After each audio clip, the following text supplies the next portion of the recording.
What's up, you guys? Sean Ross Sapp here for the FightfulWrestling.com podcast, February 6th edition. This is the last Monday Night Raw before Elimination Chamber. Not like that matters. It's a SmackDown show. I am joined by Fightful.com associate editor and alleged first-time father, Alex Pawlowski. Nothing alleged about it. Alleged. A first-time father, yeah. Yeah. That remains to be seen. If we can get you booked on Maury, we're going to figure that out. Okay. I know people who have been on that show. I live in Kentucky. That probably shouldn't be a surprise. Yeah. You know what I've noticed before we get into the wrestling talk? Dr. Phil's going down that road. Yeah? Oh, the cash me outside girl? Yeah. He's realizing that that's going to be his cash cow. Well, no pun intended. No pun intended. But here's the thing. Like, we see that with a lot of other people. I mean, Jerry Springer. What I remember most from him before all that stuff was like Razor Ramon giving the two kids that had like HIV. He gave him the Intercontinental title, and Maury Povich used to be a substance-filled show, and then it went down that road. It just took Dr. Phil a little bit longer, I think, to do that. To get a little business out of the way, you guys, head over to ProWrestlingTees.com/Sean Ross Sapp. Get this beautiful Fightful t-shirt. I said we were going to end the sale this weekend. I didn't do it. So the sale's still up there. It's getting changed sometime this week, but head over there. We have short sleeve, long sleeve, soft style tees. Lots of goodies there. Also support our friends over at On It by clicking that On It link on our main page. That helps out the podcast a ton. Use supplements used by Triple H, Cesaro, Seth Rollins, Bailey, tons of people. If you're into MMA, Donald Cerrone, Cody Garbrandt, they use On It. If you want to advertise with the Fightful Wrestling Podcast or the Fightful MMA Podcast, contact me, Sean at Fightful.com, and we will work you out one hell of a deal, my friends. Also, check out Anna Bowert's Most Ridiculous on our YouTube. You can subscribe. YouTube, iTunes, Stitcher. We got all kinds of content for you. More wrestling podcasts, more MMA podcasts than anybody. And we don't just have some scrubs on here. We got UFC fighter Elias Theodorou who fights in a couple of weeks. Sean Pearson, who left the UFC on a 3-fight winning streak. We got Matt Riddle, the hottest thing on the indies. We got Shane Helms, who's been there, WCW, TNA, WWE. We got all kinds of good stuff for you here. Our last Shane Helms show took a look at the first brand extension, and he addressed some of the rumors there. He's very blunt with this stuff. Other topics we've covered include backstage fights, the rules of wrestling, the death of WCW. We talked to him about that 2004 Triple H trade, and he was very blunt about that and why that happened, as well as how one-sided some of these drafts were, how he didn't want to go to ECW. Very, very blunt there. This week, if you register at Fightful.com, you get early access to that Shane Helms podcast and that Matt Riddle podcast that dropped Thursday and Friday. We're doing a mailbag edition. Anything you guys want asked, send to at Sean Ross Sapp on Twitter. Also, of course, follow these beautiful accounts on Twitter. Now, a couple of things I wanted to talk about before we get into Raw. There was a situation today, Alex. Alberto Del Rio was on the MMA Hour with Ariel Helwani. Great show, great podcast. He was there to promote Combate Americas, in which he serves as the president, and he spoke about Paige. We have a story up on our main page right now. Go over there, check it out. Fightful.com, FightfulWrestling.com. And he said that Paige is hurt. She had neck surgery 3 months ago. Says she'll hopefully be back April, May, June. Pretty vague. And with a neck injury, sure, it's going to be vague. And it mentioned that their wedding might be in about May, which also seems right. She'll be good to go then. But then Ariel Helwani asked Del Rio about the potential of Paige crossing over into mixed martial arts. And he said, of course, the other day she was with me at the jiu-jitsu gym and I was teaching her a lot of stuff. I'm not trying to start drama, but I'd love to have her in the conversation fighting for me. I'm sure some staffer over there, meaning at WWE, is mad at me. But he then went on to say that he holds no ill will towards WWE. It just wasn't a good match. Now, boy, did I have the people tweeting at me when I dropped this information. I didn't drop the information. He dropped it on Ariel Helwani's show. I just tweeted about it. And one of the recurring things that I got was, oh my God, with her neck, how could she do it? Well, here's a couple of things. I had people comparing her to Steve Austin. And I was like, damn, Steve Austin was 35 when he had neck surgery. Also, he put it off for 2 years. 2 years he wrestled on that bad neck. Paige is 24 years old and got it done very early.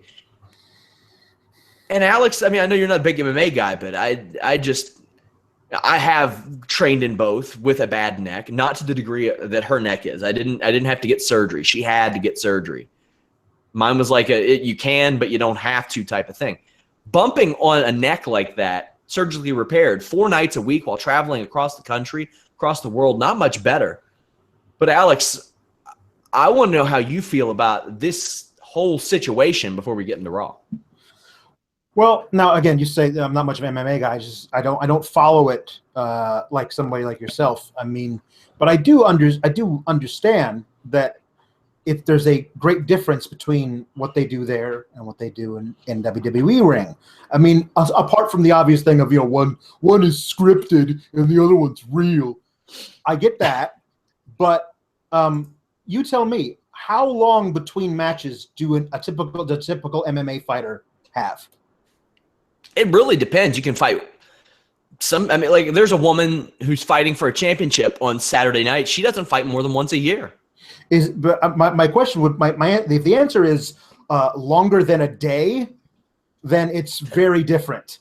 Yes. Because these people they even a simple back bump, just a simple flat back bump, but you do that several times in a match, and you do matches several times a week. Over the course of several years, that's going to be harder on your neck than, one match a year, even if it is because, okay, so I got injured. Now I'm going to rehab this thing and I'm going to be better, as opposed to I got a twinge in my thing. That's fine. But you got to be back on the road tomorrow.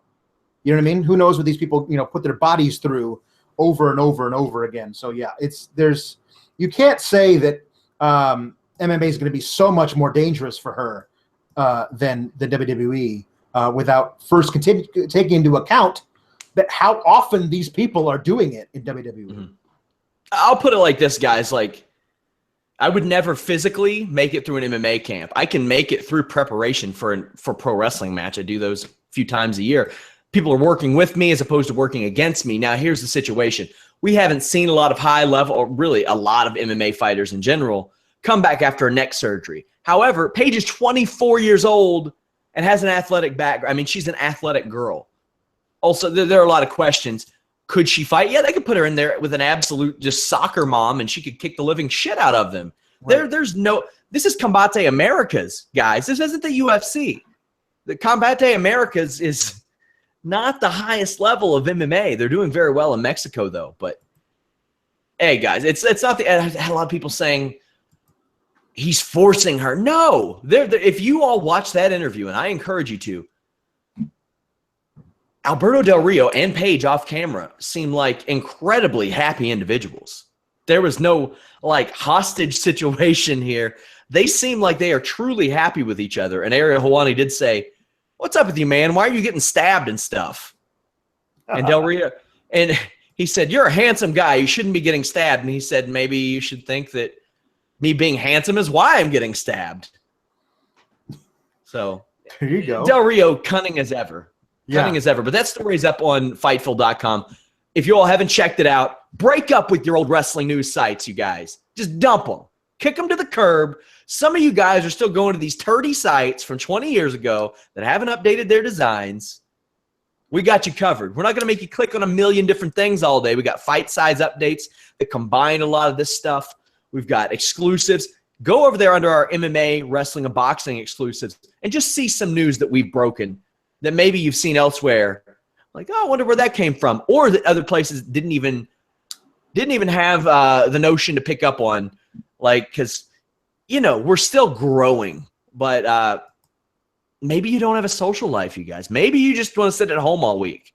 Maybe you don't want to deal with people outside. Hey, everybody goes through that. Monday nights you have Raw. Tuesday nights you have SmackDown. Wednesday nights you have NXT and sometimes Lucha Underground. Also Tuesday night, 205 Live. Thursday, Impact. Friday, New Japan on Access, Saturday, UFC, Sunday, usually a WWE pay-per-view. And we got podcasts almost every single day. So we're keeping you company. For future reference, guys, we're going to move the questions to Tuesday night. The reason I'm doing that is because Tuesday we cover SmackDown, much shorter shows, much less to cover on the podcast, more time for questions. So I think that's a little bit fair. Also, we get the news and the fallout from Raw as well. So big things popping for Fightful.com, you guys. As always, UFC 208 this Saturday. Tune into that and our post-show podcast. I did a show with Showdown Joe this afternoon. Also, before we get into Raw, Seth Rollins, Alex, this situation. Yep. Talked to a couple people about it tonight during the show. That was fun. Because I literally had one person that was like, if I talk to you, will you leave me alone about it? Because I texted him like 4 times in a row, and I was like, well, let me know before my show. Let me know before my show. Let me know before my show. I was told the reason they weren't clear about Seth Rollins returning for WrestleMania is because they don't know. They do not know. Between a grade 1 and a grade 3, it's anywhere between 2 to 8 weeks. Yeah. And 8 weeks could put him like not cleared the week of WrestleMania. So they don't want to advertise him, then have to pull him in a couple of weeks. But from what I was told, we're not looking at like the type of time frame that he faced before. Yeah. This is not nearly as bad. It's an MCL tear. I saw somebody say that he flew back to Birmingham. I was under the impression that he just stayed in Birmingham. I could be wrong, but that's what I was told. But I saw people saying that he flew back. PW Insider was saying that today that he flew Don't back. name him. God damn it. I'm Alex. just letting. Hey, I'm giving credit where credit is due. Somebody breaks the story. Then Charles Manson isn't out there giving props to Jeffrey Dahmer, is he? well, which one are we in that? Are we Charles Manson? We eat people. We eat people. Right. Okay. Alive. We to eat know. your old wrestling websites alive. All right. Some old wrestling website was credited with saying that he flew back, and that was being Post their picked up by headlines in all caps like a grandmother who just discovered Facebook. Yeah, those That guys. webs. Those Those guys. guys. But that's where people are getting it. So yeah, who knows if he ever even left? But yeah, an MCL tear is much better than the thing that he suffered in that match with Kane back in November of 2015.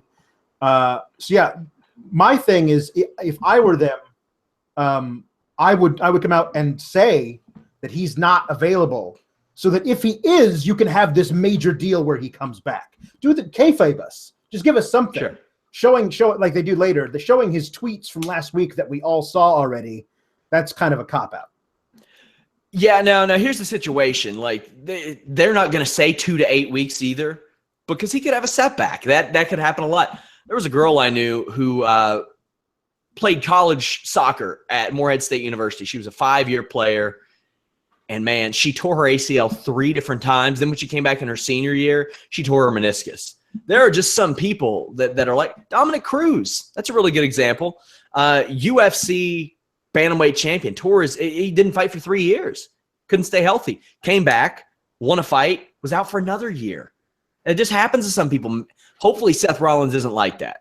Yeah. That would suck, because it's not the type of injury that will make you retire, but it's the type of injury that'll keep you on the sidelines a long time. Chris Sabin. That's another guy. Tore his ACL, came back, tore his other ACL. That's just unfortunate.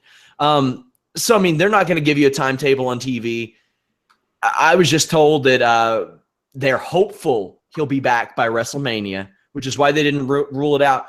And also why they're having Corey Graves plant seeds on commentary, why they're having him say, people close to me say he's not. That way it can either be a surprise or they can play it off as, well, we told you. Right. So, by the way, guys, you're in the chat. I don't really hate PW Insider. It's a joke. But their tweets do look like a grandma who just discovered Facebook. Like an angry Republican one. Like, not to make this political, but you all know, come on. You know how angry political Republican grandmas who discovered Facebook, they type. It's all caps. And when they put analysis, sometimes it shortens it to anal, which is always awkward. So it's not good. Never a good it look. always happens too. It always happens. We got Raw to talk about, but anal always happens. It just always happens. I got people who will tweet me and they're like, Sean, you're not being professional.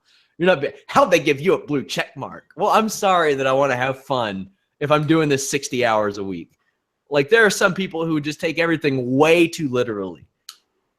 We're watching people pretend to fight in their underpants. Let's have some fun. Yeah.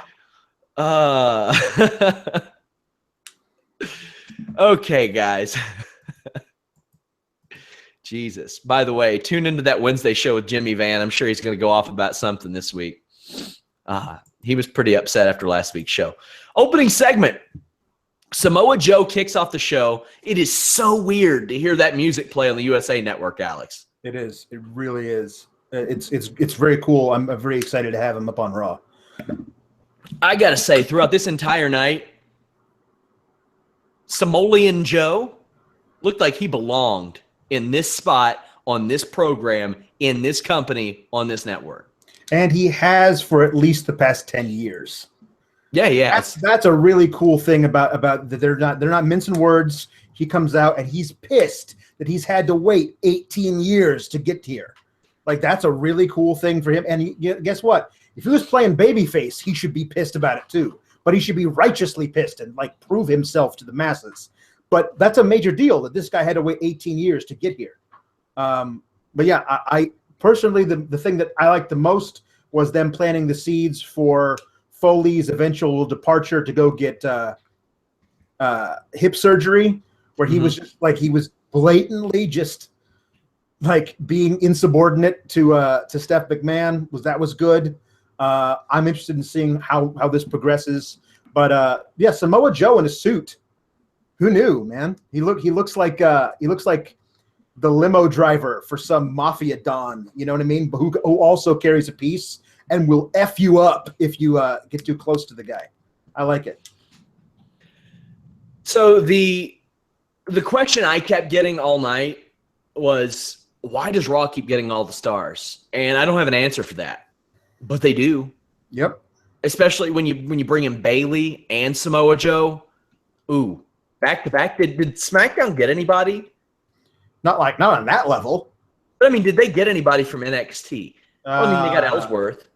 Yeah, yes. He was a main eventer for a couple of months there, so you never know. But no, I don't think they have, and I don't know.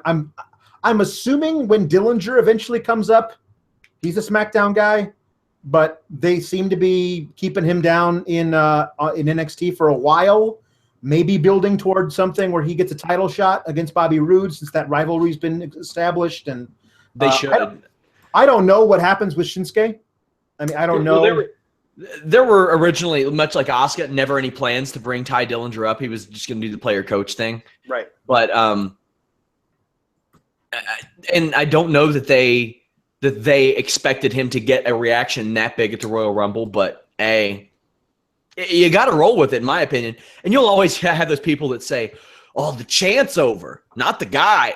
They're one and the same. The chant gets you over. Now, of course, you could say that maybe Jack Swagger's a nice exception, but hey, I bet he's much happier to go out there and have people say "we the people" instead of having people say jack shit. Nothing.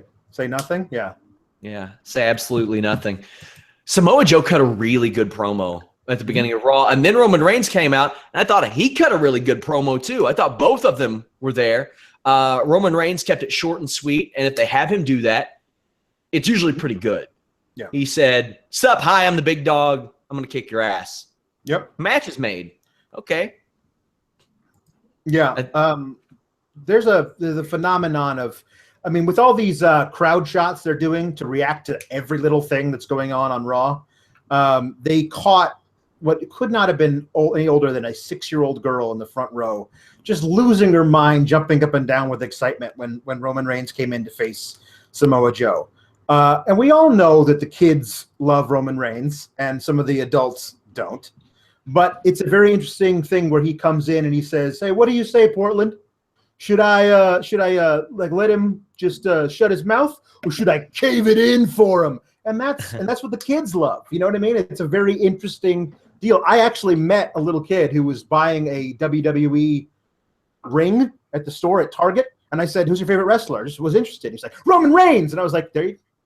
Yeah, it works. Roman Reigns. He's like, couldn't have been older than 9, but he loves Roman Reigns. I was like, okay, that's cool. Hey, people care about him. I'm not going to fight that. People care about him. I thought this was a great opening segment. It made Samoa Joe look good. Roman Reigns did what he was supposed to. And as Voices of Wrestling tweeted, it was Samoa Joe versus a Samoan named Joe. Yep. That should have been on a poster somewhere. Nia Jax versus Bayley. There was this little segment before the match where Bayley was like hanging out backstage with Cesaro and Sheamus. I liked this. I don't know why I liked it so much, but it put over that Bayley is chipping away at the icy heart of Sheamus. Yeah. And I think maybe they can, now it's going to take a lot, but maybe they can do something here. Maybe they can use this as a byproduct, like to get Sheamus over as a babyface with Cesaro. Like maybe somebody takes advantage of Bayley, like maybe the club or somebody, whoever the hell it is. And Sheamus is like, nah, fuck that. Not my friend. Not this girl. She's innocent. I think maybe they can do that. Like, he's their protector. I feel like Cage Side Seats did this thing where Braun Strowman would be Bayley's protector before he had this big monster run. And I remember I know it was Cage Side Seats. I can't remember who did it, but I was like, that's brilliant. But now what they've done with Braun is much better. Yeah. No, I think it's effective because Bayley's gimmick is everybody's favorite kid sister. So giving her male superstars who've been established on the roster for a while and having her basically be their kid sister gives us a way into that character.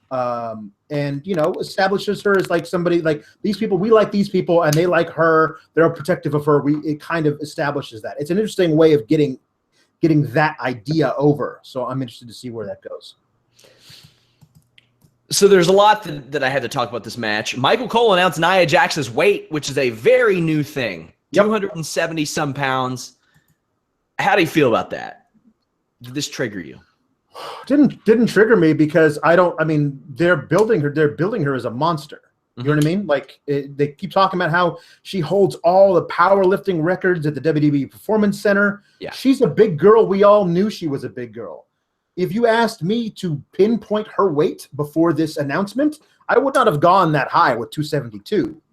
I don't know. I honestly don't know how tall she is, but the idea of 272, she's got that's what is that? Double what Bayley weighs? Like, so that to me helps tell the story.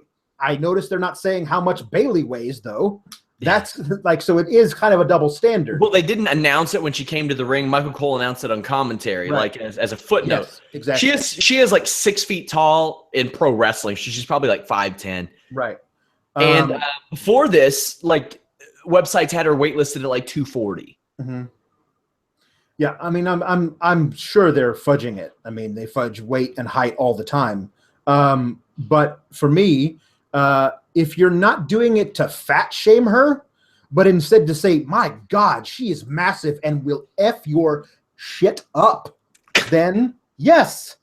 Why did you censor one word, not the other? Because that's what I do. That's what I do in my articles. Is this a PG-13 show? Exactly, it's PG-13. I'm not sure if it's explicit if I do the S word. I can get behind that. I can get behind that. You can go ahead and say all your F bombs you want, but hey, I got a kid now, and I got earmuffs, right? I learned something from my boy Matt Riddle. You got to make your curse words mean something. You can't just get your shit in with your curse words.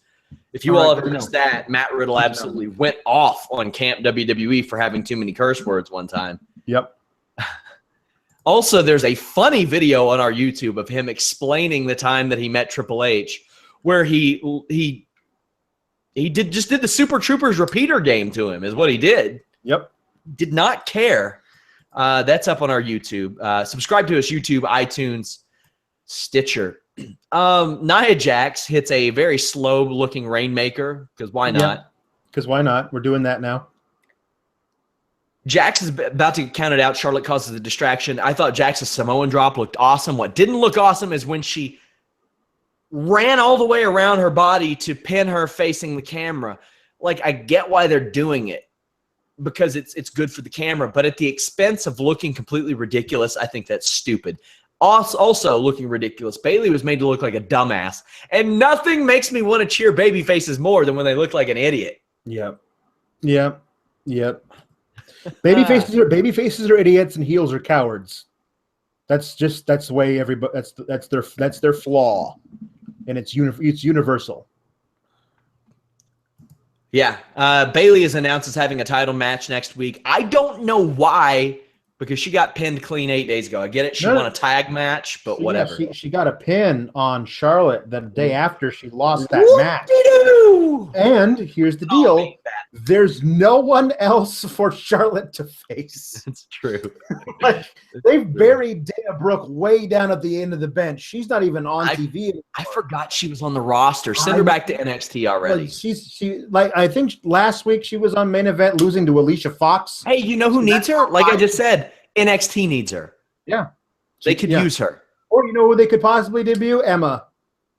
They could do that. And how funny would that be that Dana Brooke follows the same path that her former mentor Emma did? Yeah. Ooh, that's good stuff right there. Yeah. It's good stuff. Braun Strowman killed a bunch of jobbers. I've missed these. Oh, man. I've missed it so much. This was, I honestly thought, because, I'm a new dad and I don't get a lot of sleep, so my brain is kind of addled. So when Braun came out to face 4 jobbers, when the last time we saw him face jobbers, he faced 3 at once. But that was in October or something. I thought, wait a minute, did I fall asleep and wind up in a time warp? And now he's back to facing jobbers, and afterwards he was like, Foley, I told you to give me competition, which is the exact same thing he did before the Sami Zayn program, which was over months ago. This is the Sid Vicious Millennium Man program gone horribly right. I loved that one of the jobbers just said, you know what, screw this, I'm out, and ran away. He ran away. Oh, my God, that was great. He stacked them all up like cordwood, putting them all at the same time. But I thought it was before they went backstage and had Foley give him the match for Fastlane against Reigns. I was like, wow, Rollins goes out, Reigns gets shifted into Rollins' position, and now Braun is back to facing a bunch of jobbers because they have nothing for him to do. I'm interested to see where this whole thing goes, but yeah, you know what? Every once in a while, sure, have Braun murder 4 gentlemen at once. That's fine.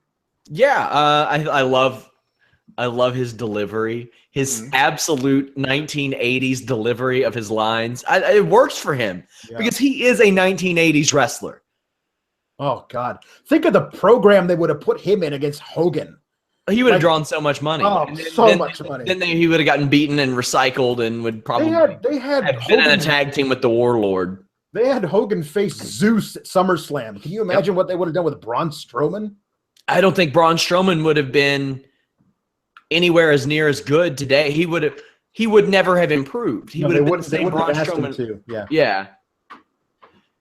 Akira Tozawa debuts and defeats Drew Gulak. I was a fan of Tozawa's mouth guard. More wrestlers should wear them. What I wasn't a fan of is a suicide dive. They are not special anymore. But Tozawa's screams are infectious. Yes. He's like, you're not making noise. I'm just going to yell at you, and then you'll make noise. And it worked. Yeah. I love Tozawa. He should be a huge international superstar. There's still hope for the cruiserweight division, but it's dwindling. Contrary to what you, I liked this particular suicide dive because it was a suicide headbutt. Like he went out with the intent of using his head as a battering ram as opposed to the gentle push. But I love his snap suplexes. Those always look great. I mean, the only thing about this that I don't like is that poor Drew Gulak has turned into Barry Horowitz, and he's much better than that. They don't have a guy who's a jobber in the cruiserweight division, so it's Drew Gulak. Well, they had to send the Bollywood boys back to NXT, so there you go. That's right. That's right.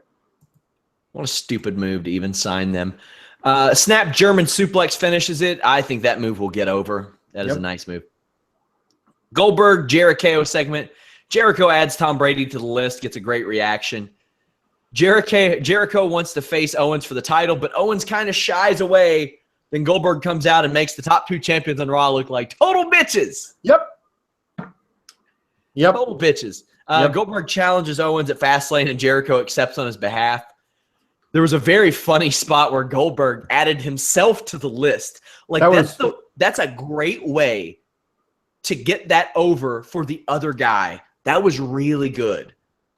That was legitimately very clever. But it was around this time that I just started thinking to myself, I hate Raw.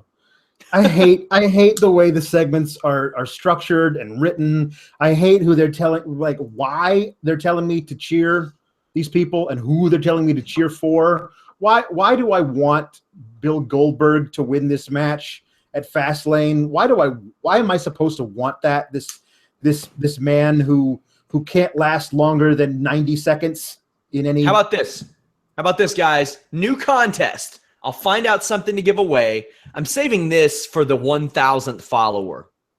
Or not the 1,000th follower. When we get 1,000 followers, that one.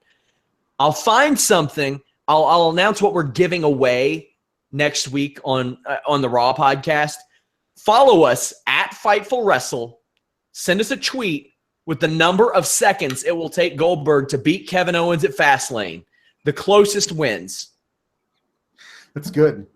That's I think 45. I'd be shocked if it's over a minute. Just simply because of the way that they're booking Owens and have this whole time. Yeah. He's had a hell of a reign, though. He's been champion since August. Yeah. Well, that's the thing is, yes, he's been a champion since August, but you can count on one hand the number of times he's looked good. You know what I mean? Like, it's always been him either needing to be saved by Jericho. Remember any of Bruno's defenses? I don't. No, that's true.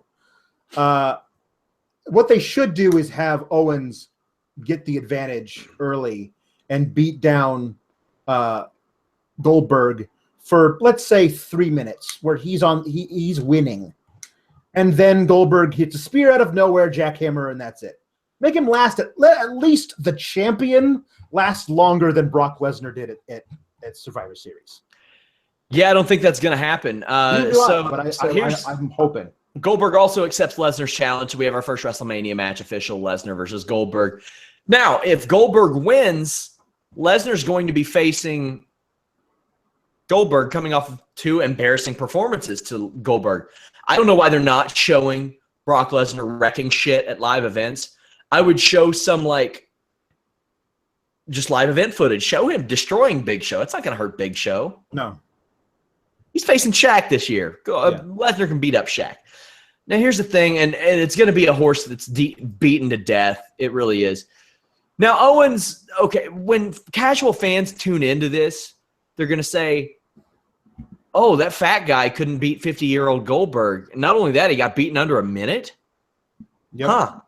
Huh. Well, and then next year when they tune into WrestleMania, they'll go, hey, isn't that the fat guy that lost to Goldberg in 45 seconds? By the way, where's Goldberg? Yep. It's really all we got to say. Somebody asked if Shaq is going over at Mania. One would believe because a celebrity has never lost at WrestleMania outside of Battle Royals. However, if anybody I think is smart enough to know that it's okay to lose at WrestleMania, I think Shaq might be that guy that knows and is – I mean, they go way back. They go back like 20 years. Right. So I'm not going to be surprised if Big Show somehow wins because that might be his WrestleMania moment. They actually ran a storyline around him not having a victorious WrestleMania moment, but that might be it. So in your mind, with the news that came out that Goldberg is booked for dates outside the U.S. in a different promotion post-Mania, are we thinking this is it for Goldberg? Is Mania and he's out? What do you think? I hope so. It'd be the right thing to do. So not because I don't want to see it or anything. I'm more intrigued now with how they've booked him than because we got to calm down after Survivor Series. I'm very intrigued with the booking, but yeah. So then if he beats Owens at Fastlane and becomes the champion, then he's going to lose the title at Mania to Lesnar, and then we got Lesnar as champion. So are we assuming that Lesnar sticks around for a while and maybe wrestles a couple of things that aren't big fours? Because the next big four is SummerSlam. You know what I mean? So here, I'm hoping that Lesnar costs Goldberg the title. Me too. Because even as a callback, and Paul Heyman can mention that, you cost him the title way back at No Way Out 2004. It's a lot of parallel, and it's a lot of history. Now, continuity isn't WWE's bag. They don't like that. Mm-hmm. So I don't know. This does not need a title. A guy like Kevin Owens, in the eyes of casual fans, maybe he does need a title. Plus, Owens versus Jericho for the title, you want to talk about a hot WrestleMania match that's going to have a hot crowd. Yep. If Chris Jericho wins that title at WrestleMania or competes for it, that's going to be a good spot. Yeah. Couple of quick things. New Day defeated Shining Stars. Sure, why not? Not a lot to talk about here. Jericho and Owens appear back on the same page backstage. Carl Anderson and Luke Gallows versus Cesaro and Sheamus. Enzo and Cass at ringside saying they want a tag title shot, which makes total sense, Alex, because the only team they've beaten on TV since July 26th, Rusev and Jinder Mahal. Jinder Mahal looks like he's on that On It, which you can get by clicking that link on our front page. Go over to onit.com, but use that link. So this brings us to the swamp, the cesspool that is the Raw tag division. It's a shame. It really is. So here's what we have is the New Day comes out and they do a promo about nothing. Ultimately about imaginary ice cream. People liked it. What's there? Yeah, sure. But it doesn't mean anything. And then they beat the Shining Stars, who don't mean anything. And then which a lot of people spell as Shinning Stars, and it drives me nuts. Yeah, learn how to spell shining. Unless you're doing a reference to that awesome Simpsons episode where they couldn't say shining because they were going to get sued, so they called it the shinning.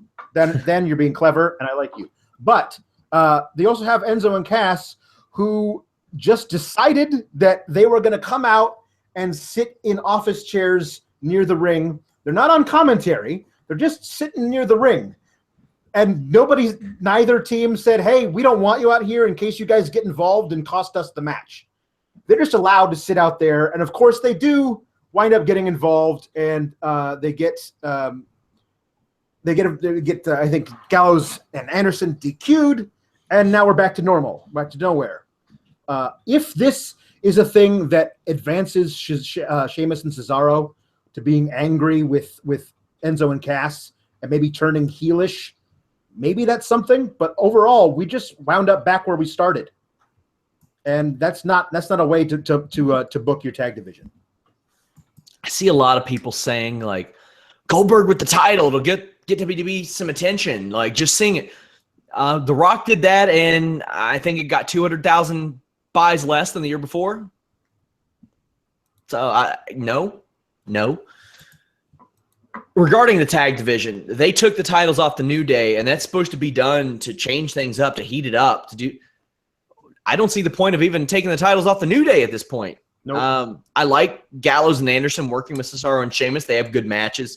Cesaro and Sheamus are developing some nice tag team moves. I would have enjoyed this match a lot more if it weren't for the stupid camera zooms. Jericho, Zayn. When these two started getting matched up, I was like, I'm sure it'd be okay on paper, but I didn't expect Sami Zayn and Chris Jericho to have this fantastic chemistry that they have. I think Zayn has some of the best chemistry with Jericho in the ring of anybody I've seen, and that's saying something. I wonder if it'd be better 15 years ago, or if this is the Jericho that needed to bring out the best of Sami Zayn. Owens super kicks Zayn to give Jericho a win. This accomplishes a lot of things. It keeps the Sami Zayn Kevin Owens thing that will never end going. It gives Zayn a reason for a rematch. It furthers the Owens Jericho thing. This match was good and accomplished a lot. I thought it was fantastic. Just so much stuff in one, and that's beautiful storytelling, in my opinion. Yeah, no, I really enjoyed this match. I've enjoyed all of Zayn and Jericho's matches. You're right; they have a great chemistry together. We're thinking they're probably going to have a match at Fastlane, which could be one of the better matches on the card. And I'm just hoping that we find a way to get Zayn, not a match on the kickoff show on Mania. Let him be in something that where he can showcase himself. I don't know if it's another multi-man match or something, but he's been really, really great all year. I mean, going back to TakeOver Dallas, where he faced Nakamura, and the next day was in that incredible ladder match. He's deserved it, and keeping him at the forefront is good for everybody. Yeah, we had a cruiserweight segment, and boy, this promo was shitty. It was bad. It was bad, but I am legitimately excited for a fatal 5-way elimination match among the cruiserweights. I will watch the hell out of that. They should make that be the entire 45 minutes of 205 Live. If it's an elimination match, they could make it great. Do it. The highlight of this promo was Alicia Fox. It's the highlight of anything that he does because it's just gibberish, but it's very funny. Now, so TJ Perkins is on the babyface side of this tag match, but when he comes out, I'm like, what's he talking about? What's he talking about, guys? Come on, he's such a douchebag. Unlike the rest of you guys, I'm the only one who's ever been the cruiserweight champion, and I could feel everyone in the arena going, "Yeah," and we all hated it. We're really happy you're not now. Like, God, So here's the thing. Whenever I do things on the show and I'll like pick on you and Jeff for not being verified or some shit like that, people will pop up and say, Sean Ross Sapp heel turn. He acts like I do when I'm being ridiculous. Yeah. True. Now, I have a pretty big ego, but come on. He's acting like I do in those situations. Then they put him on the babyface side. Come on, man. At least tease that he's being a douche in the match. Like he's showing off too much and he gets caught. And the baby faces are mad at him, but save it. Something. I'm a little. I would like to know more about the prognosis for Rich Swann. It's kind of sucks that he's hurt. I don't know how bad it is, but I didn't even bother asking about that tonight, and I should have. That he's out in a match that's literally a month from yesterday. That they're figuring he's not going to be complete and clear to compete by then. It's interesting. But I mean, I'm hoping that who comes out of this tomorrow is Cedric Alexander, so we get a real awesome pay-per-view level match between him and Neville at Fastlane. That would be worth the price of admission right there. But yeah, I'm interested to see what they do with a really great multi-man match. The first of its kind, I think, the cruiserweights since they come along. They've had a lot of 6 and 8 man tags. But a really big match, even triple threats. But this 5 ways eliminations, that's going to be great. Yeah, this match wasn't very good, by the way, but Cedric ended up looking pretty good out of it. Did we get an Emelina vignette tonight? We did not. They've entirely forgotten about her. Dave Meltzer said last week that there was never a plan to debut her. It was just a rib. Ever? Not ever. Ever, apparently. They've been running a wonderful waste of a great talent. Running vignettes for her for longer than she was originally out with the injury. Well, listen, Alex, this Raw women's division is just so loaded. Yeah, there's no place for her. She can't be involved. No. There are people that say, yes, they did. Yes, they did. You covered this show, Alex. You're wearing a Batman shirt. I know you're trying to say I'm your Robin. Yeah. Motherfucker, it doesn't work like that. I break the PG-13. Wait, I can say the F word once in a PG-13 thing. Yeah, once. Hey, there we go. I used it. Okay, guys, thank you. Now, Greg, keep it. Alex, I pay you for this. I don't. Jimmy does. We pay you for this. Yeah. Was your kid taking a dump or something while this happened? No. I did not see an Emelina vignette. It's very possible I may have been out of the room for the one time I was out of the room for 3 hours. Not good. How long are you contracted for? A certain amount of time, Alex? I don't know. Was there an end date on your contract? I can't remember. I'm sure there was.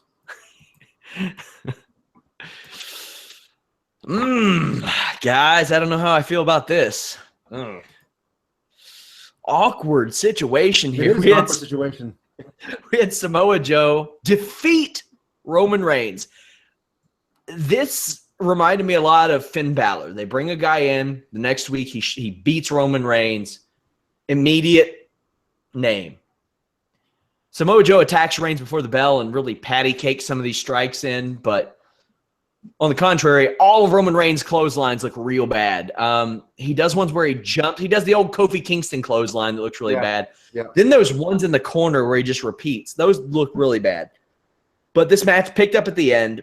Like I said, Samoa Joe looked like he belongs. Roman Reigns always looks like he belongs in the ring, so that's really no surprise. I feel like this could have been a big pay-per-view main event. Yep. And I honestly wonder how long they would have kept these two guys separate if Rollins wasn't injured. Yeah, it's true. Because you could use this for a program going into SummerSlam. This could be Roman Reigns versus Samoa Joe at SummerSlam for the first time ever. You know what I mean? Like the fact that they did it on a random Raw because they had nothing to do for Samoa Joe. Now that we've seen it's going to be Braun versus Roman at Fastlane.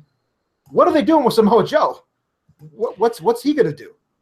Alex, not only was there an Emelina vignette, there was one that said that she will debut next week. You are super fired. Yeah, I'm going to use this time to hand in my resignation. I'm ashamed, and I don't deserve to cover this glorious, glorious show that is 3 hours of stuff with interminable commercial breaks that I can't really time out. So sorry, everybody. Kevin Owens last to see with me. Kevin Owens is giving WWE's Twitter some trash about their photoshopping skills. Braun Strowman came out and continued his thing with Roman Reigns. Now here's the thing. We're not going to get one. We're not going to get both, Alex. We're either getting Brock Lesnar interfering in Goldberg versus Kevin Owens, or we're getting The Undertaker interfering in Braun Strowman versus Roman Reigns. If you had to have one, what are you doing? God. I want them to protect Braun. I do too. I think that Owens can somehow recover. I think he can recover better than what Braun can, because when I think of Braun in this situation, I think of Rusev. Yeah. Yeah, I mean, this whole thing that they're doing, they talk about they're going to have a festival of friendship. Can't wait. With Jericho and Owens next week, which certainly won't lead to any confusion or drama between them. I'm sure it'll be all perfect and sunshine and rainbows. So I'm hoping what happens is that Jericho distracts Owens and costs him the match. And before the thing even gets started, ding, ding, ding, spear, jackhammer, end. Because Jericho is screwing with Owens at ringside. I could definitely see that happening, and that would definitely then lead them to their match at Mania and kind of save him that way. But yeah, please, Taker, come in. Lights go out, Undertaker's dong hits, and we get Taker coming in and saying, it's still my yard. And he costs Roman the match with Braun, and then we get if we're gonna get Taker versus Roman, which I don't want, at least protect Braun in the process. Yeah, if Reigns does a more heelish type of thing, I am completely cool with the big dog taking over the yard type of thing.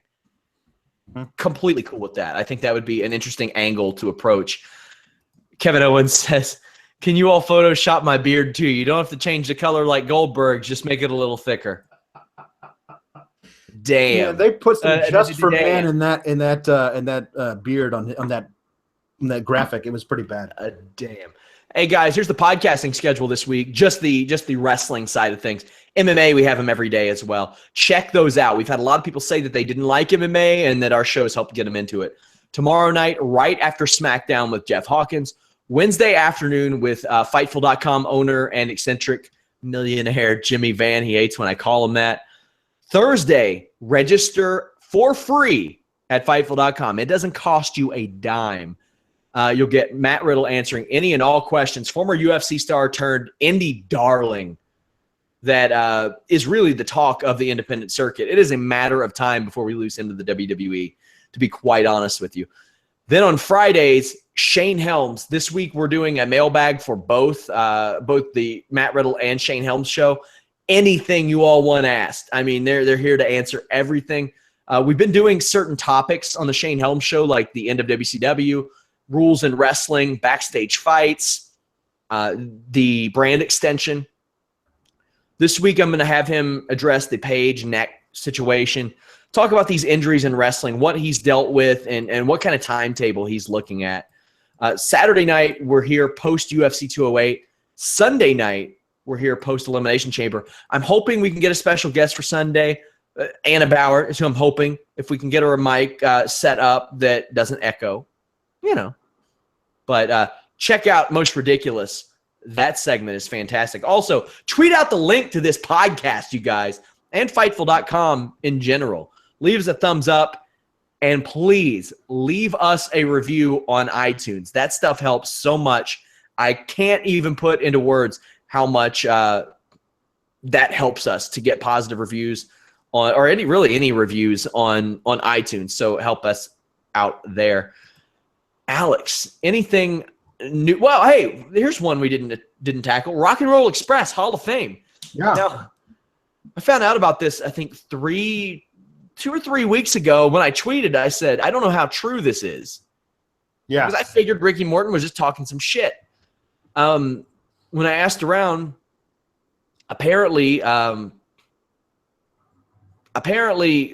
natural disasters were supposed to go in, may still be, you never know, but Earthquake has passed away, and Ottman, the Shockmaster Typhoon, he's had some health issues, so don't know if that will be happening. I hope they do get in if they were planned to go in. But the Rock and Roll Express, stars of Total Nonstop Deletion. Yeah. Yeah, I think that's really cool that that they kind of got back on the on the scene in that way. A lot of people forgot about them and got to see them again. The Express that rocks and rolls. It's no Non-Stop Deletion. That was fun, and these guys were great back in the day. But even before the NWA, but and then when they were Smoky Mountain Wrestling, and they've held dozens of tag team championships. They absolutely deserve it. These guys were the Rockers before the Rockers. These guys were serious deal, but I don't think there's a lot of younger fans who even remember them at all. But they were really, really great. Also, another thing I want to put over, guys, Jason Kincaid. If you all don't know this guy, you got to read his writing. He is a former ROH talent, now signed to Evolve. He was a part of the Top Prospect tournament last year. We have him for our Pro Series, and I'm just blown away by his writing. This week, he asked me if he could step up the writing, and I was like, yeah, absolutely. I've loved your stuff. It's been fantastic. He's going to reveal his experience in the ROH tryouts. And it's like you're reading a book that he's worked on for years, but it's unbelievable. Check that out, Fightful.com. Under our exclusive section, we have Matt Riddle talking about meeting Triple H. We have updates on TNA Creative, some feelings in the office there. We had an interview with David Starr last week. We have our stat pieces. We always have financial updates and analysis from Brandon Howard. Fun stuff in our exclusive section. Anything you all want us to add? Our forums are coming back, by the way. We're doing some adjustments. We're making some adjustments to it with the site split. There were some issues with that, so we're getting that back up and running. Also, photo galleries, video galleries, all that cool stuff. Break up with your old wrestling website. Start going out with us. Look at these pretty faces. Look. Yeah. Look at that. Not that one. Not that one. No. Not that one. Alex, anything you want to tell the people before we go? No, you can follow me at Pawlowski the Fourth. I'm not even going to spell it for you guys because I know you know it by now. Gotta change that fucking thing. Yep, I do. Damn it, it's an R-rated podcast now. Damn it, motherfuck. Alex, you're never going to get verified acting like that. That's true. How will I ever Hope to acquire the vaunted blue check mark if I keep being so unprofessional. Hey, guys, hit me up on Twitter at any of these and at Sean Ross Sapp. If you haven't visited Fightful.com for your news, drop me a line. Tell me what Fightful needs to do to get you to get your head out of your ass, quite frankly, and visit us. There you go, Sean. That's being like a blue check mark. Just Listen. I love our readers. Come into our site. I love our readers. I love our viewers. They're fantastic. But they don't come here for me to be a boring turd. They don't. Nope. Just, hey, guys. Hey. Somebody says that I should kick you from the chat just like I did Jeff Hawkins. Yeah, what do you think? I deserve it. Yeah, I'm sure. You do deserve it, and that's why you're gone, Alex. See ya. Alex is gone. As I said, guys, follow these below. If you want to advertise with Fightful.com, with the Fightful podcast, email me, Sean@Fightful.com. I want to thank you guys for the support. Join in our live coverage and discussion that we do every night, whether it's Raw, SmackDown, NXT, TNA, UFC shows, Bellator shows, World Series of Fighting shows, WWE pay-per-views, TNA pay-per-views, Ring of Honor pay-per-views. We got them all. Evolve now. We got live coverage of Evolve. I want to thank you guys so much. Pick up one of these shirts, ProWrestlingTees.com/Sean Ross Sapp. We're out.